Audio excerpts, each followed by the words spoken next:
Hello viewers, আসসালামু আলাইকুম। আশা করছি সবাই ভালো আছেন। আজকে হচ্ছে ইসলামী ব্যাংকের যে মোবাইল ব্যাংকিং অ্যাপস রয়েছে সেলফিন, সেই সেলফিন ইউজারদের জন্য অনেক বড় গুড নিউজ নিয়ে আসলাম। সেটা হচ্ছে আপনারা কিন্তু জানেন যে সেলফিন যারা ইউজ করেন তারা অনেকেই কিন্তু সেলফিন থেকে ইসলামী ব্যাংকের ব্যাংক অ্যাকাউন্ট সহ যে কোনো ব্যাংকের ব্যাংক অ্যাকাউন্টে ফান্ড ট্রান্সফার করতে পারেন এবং পাশাপাশি এমএফএস অ্যাকাউন্টে অর্থাৎ নগদ, বিকাশ, রকেট বা এই ধরনের সব ধরনের অ্যাকাউন্ট কিন্তু ফান্ড ট্রান্সফার করা যেত। বিশেষ করে যারা সেলফিন ইউজ করেন তারা অনেকেই কিন্তু বিকাশে বা নগদে ফান্ড ট্রান্সফার করতেন। তো বিগত অনেকদিন যাবতই এই সার্ভিসটা কিন্তু বন্ধ ছিল সেলফিনের। ইসলামী ব্যাংকের পক্ষ থেকে রিসেন্টলি জানানো হয়েছে যে তাদের হচ্ছে সার্ভার মেইনটেনেন্সের কারণে তারা সেলফিন থেকে অন্য এমএফএস অ্যাকাউন্টে অর্থাৎ বিকাশ নগদে ট্রান্সফার করা এই ট্রানজাকশনটি বন্ধ রেখেছে। তো তারা কিন্তু এই আজকেই হচ্ছে সেলফিন থেকে বিকাশ নগদ অ্যাকাউন্টে ফান্ড ট্রান্সফার করার এই অপশনটি সম্পূর্ণ খুলে দিয়েছে। তো যারা হচ্ছে সেলফিন ইউজ করেন তাদের খুবই সমস্যা ছিল, তো তাদের জন্য এটা কিন্তু অনেক বড় একটা সুযোগ। তো সেই খবরটা জানানোর জন্য আমাদের আজকে ভিডিওটা করা। তো যারা এখনো সেলফিন খুলতে পারেনি বা জানতে চাচ্ছেন কিভাবে সেলফিন খুলতে হয় এবং সেলফিন খোলার পরে কিভাবে এই বিকাশ অ্যাকাউন্টে ফান্ড ট্রান্সফার করতে হয় বা নগদে ফান্ড ট্রান্সফার করতে হয় এই বিষয়ে যারা জানতে চাচ্ছেন তারা অবশ্যই আমাদের আজকে এই ভিডিওটি শেষ পর্যন্ত কন্টিনিউ করুন। এবং যারা নতুন করে সেলফিন অ্যাকাউন্ট খুলতে যাচ্ছেন তাদের জন্য সেলফিন কিভাবে খুলতে হয় এই বিষয়ে ভিডিও রয়েছে, তাহলে সেই ভিডিও দেখে নিয়ে কিন্তু আপনি খুব সহজেই সেলফিন অ্যাকাউন্ট খুলে নিতে পারবেন। সেই ভিডিও লিঙ্ক আই বাটনে দেওয়া থাকবে এবং এই ভিডিও ডিসক্রিপশনে দেওয়া থাকবে। তাছাড়া আমাদের চ্যানেলটি ভিজিট করে সেই ভিডিওটি দেখে আসতে পারেন এবং আমাদের ভিডিওটি ভালো লাগলে ভিডিওটিতে একটি লাইক দিয়ে এ ধরনের ভিডিও আরো পাওয়ার জন্য অবশ্যই আমাদের চ্যানেলটি সাবস্ক্রাইব করে রাখুন। তো ভিউয়ার্স, চলুন কথা না বাড়ি আমরা সরাসরি মোবাইল স্ক্রিনে চলে যাই এবং সেখান থেকে দেখে নিই কিভাবে আপনি এই সেলফিন থেকে বিকাশে বা নগদে ফান্ড ট্রান্সফার করবেন।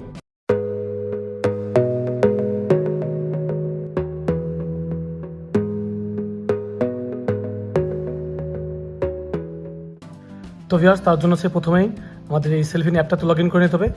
তো দেখতে পাচ্ছেন আমরা কিন্তু আমাদের সেলফিন অ্যাপটাতে লগ ইন করে রেখেছি। তো লগ ইন করার পর এরকম একটা ড্যাশবোর্ড পাবেন এবং এখানে আসার পরে এই যে ফান্ড ট্রান্সফার এই অপশনে যেতে হবে। ফান্ড ট্রান্সফারে আসার পরে এখানে দেখতে পাচ্ছেন সবগুলো অপশন এখানে কিন্তু শো করছে যে আপনি কোন কোন অ্যাকাউন্টে টাকা পাঠাতে পারবেন। এখানে রয়েছে আইবিবিএল অ্যাকাউন্ট অর্থাৎ ইসলামী ব্যাংকের অ্যাকাউন্ট, তারপর হচ্ছে M cash, Cellfin, EFT, NPSB, cash by code, prepaid card, bKash Nagad. তো এই যে বিকাশ নগদ দুটো অপশন রয়েছে। তো আমরা আজকে বিকাশে কীভাবে টাকা পাঠাবো সেটা কিন্তু দেখাতে চলেছি। তো আমরা এখানে প্রথমে বিকাশ সিলেক্ট করে দেবো। বিকাশ সিলেক্ট করার পরে এখানে হচ্ছে আপনাকে বিকাশ নাম্বারটা দিতে হবে, অর্থাৎ আপনি যেই মোবাইল নাম্বারে বা যেই বিকাশ নাম্বারে টাকা পাঠাতে যাচ্ছেন সেই বিকাশ নাম্বারটা দিতে হবে। তো আমি এখানে আমার মোবাইল নাম্বারটি দিয়ে দিচ্ছি। তো দেখতে পাচ্ছেন আমি আমার মোবাইল নাম্বারটি দিয়ে দিচ্ছি এবং অর্থাৎ আমার যেই নাম্বারে বিকাশ খোলা বা যেই বিকাশ নাম্বারে আমি টাকা পাঠাতে যাচ্ছি সেই নাম্বারটি দিয়ে দিলাম। দেন হচ্ছে নেক্সট অপশনে যাব। নেক্সট অপশনে যাওয়ার পরে এখানে সিলেক্ট সোর্স, অর্থাৎ আমাকে সোর্স সিলেক্ট করতে হবে যে আমি কোন সোর্স থেকে অর্থাৎ কোন অ্যাকাউন্ট থেকে টাকা পাঠাতে যাচ্ছি।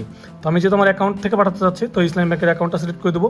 অ্যাকাউন্ট সিলেক্ট করার পরে এখানে আমার মোবাইল নাম্বার অর্থাৎ বিকাশ নাম্বার এবং নাম চলে আসছে।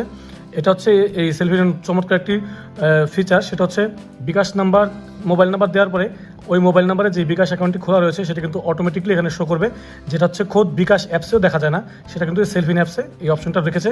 সেটা খুবই চমৎকার এবং ব্যক্তিগতভাবে আমার এই অপশনটি খুবই ভালো লাগে। তো যাই হোক, মোবাইল নাম্বার দেওয়ার পরে বিকাশ নামটা চলে আসছে, আমার নাম। দেন এখানে হচ্ছে অ্যামাউন্ট। তো আমি 2000 টাকা পাঠাতে যাচ্ছি, 2000 টাকা অ্যামাউন্টটা আমি এখানে বসিয়ে দেবো। দেন হচ্ছে নিচের দিকে দেখুন নোট, আমি যদি কিছু চাইলে নোট দিতে পারি তো আমি নোট লিখে দিচ্ছি যে হচ্ছে বিকাশ ট্রান্সফার। তো এখানে আমি নোট দিয়ে দিলাম বিকাশ ট্রান্সফার। দেন হচ্ছে এখানে আমাকে আমার সেলফিনের 6 সংখ্যার যে 6 ডিজিট পিন রয়েছে সেই পিনটা দিতে হবে। তো আমি এখানে আমার সেলফিনের পিনটা দিয়ে দিচ্ছি। তো দেখতে পাচ্ছেন দেওয়ার পরে যে নিচে হচ্ছে সাবমিট বাটন। তো এখানে সব কিছু ইনফরমেশন ঠিকমতো দেওয়া হলে সাবমিট বাটনে ট্যাপ করতে হবে। তো আমরা সাবমিট বাটনে ট্যাপ করে দিলাম। তো এখানে আমাকে দেখাচ্ছে যে আমি চাইলে বায়োমেট্রিক বা ফিঙ্গার দিয়েও কিন্তু ট্রানজাকশনটা কমপ্লিট করতে পারবো। তো আমি এখানে আমার ফিঙ্গারটা দিয়ে দিচ্ছি। এই দেখতে পাচ্ছেন এখানে আমাকে কনফার্মেশন জানাচ্ছে যে আমি লাস্ট কনফার্মেশন পেজে নিয়ে আসা হয়েছে যে আমার কোন অ্যাকাউন্ট থেকে কোন বিকাশ নাম্বারে যাচ্ছে এটা কিন্তু স্পষ্ট এখানে দেখা যাবে। তো এখানে অ্যামাউন্ট এবং নোটটা শো করছে এবং কত টাকা দিয়েছি সেটাও শো করছে। দেন হচ্ছে কনফার্ম বাটনে ট্যাপ করে দিলাম। কনফার্ম বাটনে ট্যাপ করার পর এখানে আমি একটি এখানে একটু ওটিপি আসবে, যেটা হচ্ছে এই অ্যালাউ করে দিলেই হচ্ছে। তো এখানে আমি অ্যালাউ করে দিচ্ছি। তো এই যে অ্যালাউ করে দিলাম। অ্যালাউ বাটনে দেওয়ার পরে কনফার্ম করার পরে ট্রানজাকশনটা কিন্তু কমপ্লিট হয়ে যাবে। এই যে দেখতে পাচ্ছেন বিকাশ ট্রান্সফার সাকসেসফুল, অর্থাৎ আমার অ্যামাউন্টটা কিন্তু ট্রান্সফার হয়ে গেল। অর্থাৎ আমি খুব সহজেই আমার ইসলামী ব্যাংকের অ্যাকাউন্ট থেকে সেলফিন অ্যাপস ব্যবহার করে বা সেলফিন অ্যাপসের মাধ্যমে বিকাশ অ্যাকাউন্টে ফান্ড ট্রান্সফার করলাম।